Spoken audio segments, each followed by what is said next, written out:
Hey guys, Sheena here with Bain Home Gardens. How are you? This is your weekly check-in, although I don't even think I should call it that anymore. So this is what has been going.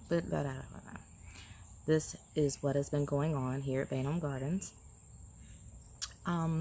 We got COVID, pure and simple, and despite all of the measures that we've taken and the stress that I put on my family about cleaning every single item that comes into the house, we still caught it. And I know there's a lot of families out there in the world that probably fall up under the same category, did all that they could, still caught the virus. It is what it is. We're so thankful that we did not have to have any hospitalizations. Yay. The kids did really well getting over their symptoms. I struggled quite a bit with mine. To be young is all I've been saying, and joke with them about how well they got over theirs and how long it took for me. But we're really excited to finally be on the mend and being able to get back to what we love doing, and that's growing food for you and for ourselves, and playing in the dirt is just so enjoyable. So today you can see I'm in Hoopty, and I remember the first day I came out here, I was in tears. Climbing up the hill, I was out of breath when I got here, but I think I was expecting for things to have just died and done badly, but that was just not the case. We have peppers that were ready for harvesting, peas that were ready for harvesting, loads of parsley, both varieties that we're growing, the moss curled variety as well as the flat leaf, were ready to be harvested, charred out of control. And so it was just like, and then there were some new things too. Our celery is very close to being harvested, and our green onions, bunching onions, are nearly ready for harvest. And then we had these random tomatoes popping up all over the place. Some of them are about a foot tall, and that's from the kids playing dodgeball in here last summer with rotten tomatoes, or ones that were damaged by worms. So, and ironically, they're growing right on the drip tape, which is like, the chances of that are hilarious. But anyway, so that is where we are. We're recuperating from COVID. We're past our quarantine period. However, because we interact with the public on the sense that we're harvesting food, we are delivering it to doorsteps, and my son and husband both work with the public. We decided that we were going to give ourselves an extra week past our quarantine period, just to be extra pure, just extra safe, to make sure that everything is done. Now, we've sanitized so much of the house that we've gone through so much cleaner and everything. But what else? I mean, what do you do? You know, paranoia kicks in at some point, but then you have to be reasonable to realize there's only so much you can do. So that's where I'm at right now. I'm on the borderline of paranoia and balance. But when it comes to our harvesting for the public, we do harvest with gloves, we do harvest with masks. And so even if we're not having symptoms, that is something we put into practice to make sure that we're just being extra safe in this weird time that we're living in 2021. So I hope that brings you a measure of comfort, knowing we're taking those extra steps when it comes to getting your items harvested and delivered to you. Okay, so now that we've talked about COVID and how that's affected things, one other thing that it did affect is our plant cell. When I got sick, I was so sick. Usually when I'm sick, I can think about things that need to be done and delegate that out. But I was so sick that farming was the least thing on my mind. And so there were many days where I didn't tell anybody to do anything. And as a result, some of our plants for the plant sale got leggy. And so we have to adjust our listings and availabilities that we'll have for plants that'll be in the plant sale come April. And then other things we just had to do completely over. Tomatoes had to be started completely over. So those won't be to the size that I want them to be before bringing them to you guys at the 1st of April. So probably going to give them until mid-April. I'm still going to be doing them, but there will be a delay on that. And I know you guys understand and can appreciate all the things that we've dealt with that have led up to that. So I appreciate your understanding in advance, and apologies for that even still. Okay, so what is going on now is we are preparing for the plant sale. Over here to my left is our shelving with all of our plants on it, and that have been hardened off and that are okay to be out here. And we've got plenty of peppers, we've got plenty of eggplant. What else is over there? Flowers and herbs are all doing very well. So you can look for those come April 1st. If you are wanting to pre-order, just contact us through info@bainhomegardens.com email, or you can message us on Facebook or Instagram, whatever works for you. Also, as far as what we have growing in the hoop house right now, what is happening is our peppers and eggplants. You know, we overwintered them. We trimmed them all back, gave them a nice pruning, and we have not fertilized them over the last few months because we didn't want them to think, hey, I need to be producing. And then with the low light hours and then the cooler temperatures, that would have been very stressful for the plants, in addition to, you know, fertilizing them. So we didn't. Ironically enough, though, during the time that I was sick, we had left the frost blankets on, and there were so many peppers that needed to be harvested, y'all, that it was probably a couple of pounds. And we're talking that was just the sweet peppers. The hot peppers, serranos and jalapenos, habaneros, and scotch bonnets, they have almost come to a halt. There's only a few of those making right now. But all of those got fertilized because we're coming into longer days, we're coming into warmer days, and so it's time to wake these babies up and get them going. So our eggplant and peppers have all been fertilized, and they need another trim, and I'll see if I can get someone to do that because I have absolutely no energy. What I'm doing now is sitting down, and that's what I have energy to do, to sit and point. Do this, do that. Yeah, I'm really good at that. So that's been done. Our parsley is out of control. Like, it's all over in the aisle when you walk by. So every time I cut on the camera, the dogs, every single time. So I think maybe we'll do parsley pesto for dinner today. So I'll have the young bucks come out and harvest the parsley. And hey, shush, shush, shush, shush, shush.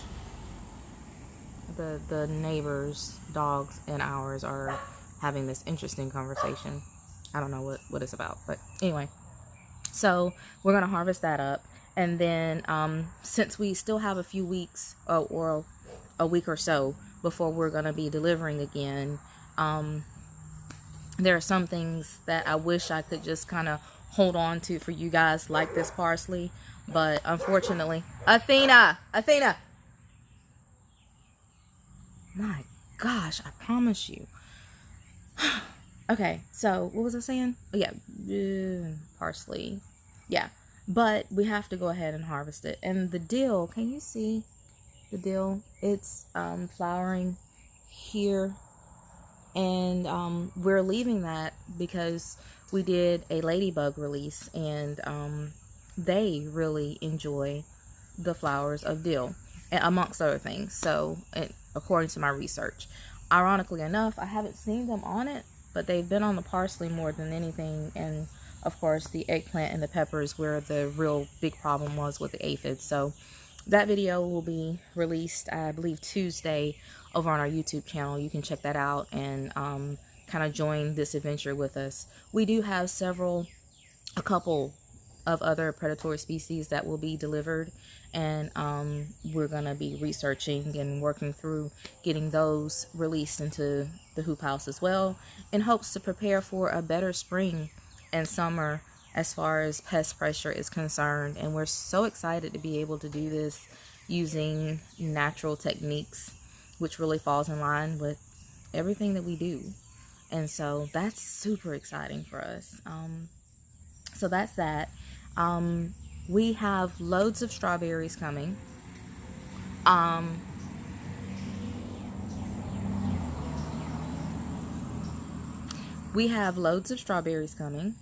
And I don't know if you've seen our video with our beer traps that we did for the slugs. The slugs have been horrible with our strawberries. We've probably harvested 2 pints and eaten 10 strawberries. It's ridiculous. We found some organic items that we used. Sluggo was one, and that reduced the population a good bit, but it must be a huge population. The beer trap worked for it. We did catch quite a few, but obviously not enough. The slugs are also giving us trouble on our mustard greens. We noticed that in the field areas, and it's been so moist lately that it's really hard to keep them under control. So hand removal has been a big thing again, but we've all been sick. Well, everybody except Terry. Terry wasn't sick. He's the one that took care of all of us. So it's been really difficult to manage all of that, but we're getting back to it, and in hopes of having getting them out of here, or reducing the population, and we can enjoy some greens that don't have holes. Of course, I don't care if they have holes. They taste just the same, but we don't want to give those to you guys. So we're going to keep working on that project. Celery is almost ready for harvest. For those that are interested in the Chinese celery, pink and white, that is nearly ready, and you'll be able to pick that up probably on the 8th, whenever we open up ordering again for you guys. I really would like to know what you are growing this year. Are you growing the same thing that you normally grow? Are you growing more with the anticipation of things being rough due to COVID? Or are you just doing what you normally do? For us, we're really going to be focusing on self-sufficiency. We did really good last year. We had canned lots of tomatoes, pickles, relish, chow chow, froze lots of okra and snap beans. And so we want to duplicate that. I actually want to do more tomatoes this year than we did last year. My family loves salsa. We can't keep enough of it. Ugh, it's crazy. And we eat a lot of spaghetti and pasta with tomato sauces, so that's something that comes and goes fairly quickly too. But it's been really exciting being able to go into the freezer or go to our canning shelf and just grab jelly, grab tomato sauce, chow chow, whatever we need to be able to put it on the table and not have to rely on something bought from the store, which I don't have a problem doing that if we need it, but if I don't have to, I'm not going to. So I hope that you guys are able to take advantage of some of the items that we're going to have this year. We hope to have white eggplant this year, which is going to be a first. I've never been able to get it to grow, germinate properly, but this year has been very successful with that, and they're still looking really good. So look for our white eggplant to be on the market this summer. We will have Black Beauty eggplants, and the regular Thai variety that we do, the purple ribbed. That's gonna be forever here. I love that eggplant. It is my favorite so far that we have grown. Also this summer, of course, we're gonna have okra. That's gonna be a standard. We love it here. So even if no one else buys it, we're fine with that because we chop it up and we freeze it. We've learned how to grill it recently thanks to some friends in the community, and oh my gosh, so good. What else? We have tons of garlic. We planted more garlic this year than we ever have. And we're going to take that and we're going to put aside enough for us for the year. And then the rest will be open to you guys for the community, to the community for purchase. But that won't be until around June or July that we'll harvest those. We've also got tons of potatoes being shipped, sweet potato slips as well as seed potatoes. And so again, same thing. We'll go ahead and save some for ourselves, and then the rest you guys will be able to benefit from. This year we're going to be doing a blue potato, a red potato, and a standard yellow. And I feel like there's another one I'm leaving out. Can't remember right now. But all of that should be here 1st of March for us to go ahead and get into the ground. And I mean, summer is looking good, guys. It's going to be so tasty. Of course, we're going to be growing our standard zucchini varieties, squash varieties. But also, you know, we got to do something a little different, a little fun. And so we're going to be doing our patty pan squash. I love to grill those. We'll be doing our acorn squash, pumpkins, all of these items. If we are successful growing them, you can look for them coming from us late spring and to the summer. So stay tuned as we hit 2021 with a positive note, even though it's been rough already. It can only go up from here, right? Yeah, that's what I'm hoping. So we will see you guys next month. It's February now. We'll see you in March for our next video check-in. And I'm going to stop, like I said, calling these weekly. And given that so much is going on, we may have to drop back down to monthly. But I'll just see you when I see you. From our family to yours, take care.